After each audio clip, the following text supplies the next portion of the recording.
दुसरी एक घटना तिथली शेजारची परळी वैजनाथ, त्या ठिकाणी मी एक वेगळ्या कार्यक्रमाला गेलेलो होतो. त्या गावानं एका मुलीला 10वीला 96.5% मार्क मिळाले म्हणून 1,00,000 रुपये सगळ्या गावानं जमा करून दिलेले होते. आता ही 96.5% मार्क मिळालेली 10वीतली मुलगी कुठल्या IAS IPS किंवा शिक्षकाच्या किंवा कुठल्या मध्यमवर्गीयाच्या किंवा कुठल्या उद्योगाच्या घरातली नव्हती.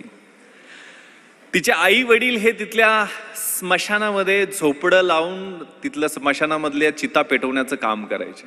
घरात लाईट सुद्धा नव्हती. दिवा कधी कधी विझला की स्मशानात चितेचा जो अग्नी असतो त्या आगीच्या उजेडात अभ्यास करून तिनं 96.5% मार्क मिळवलेले होते.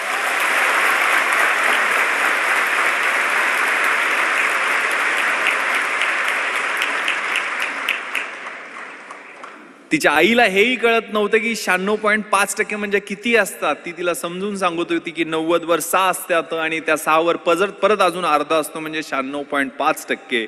ज्यावेळेला तिचा चेक तो 1,00,000 रुपयाचा देऊन तिचा सत्कार केला, तिचे हात थरथरत होते. तिनं ज्यावेळेला उत्तर त्या सत्काराला भाषण देऊन केलं ते इतकं प्रतिम होतं.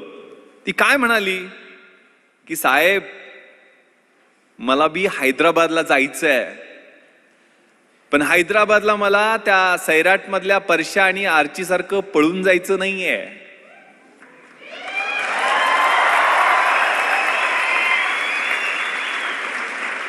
मला हैदराबादला सरदार वल्लभभाई पटेल राष्ट्रीय पोलीस अकादमीमध्ये IPS प्रोबेशनर म्हणून तुमच्यासारखं ट्रेनिंग घ्यायला जायचं.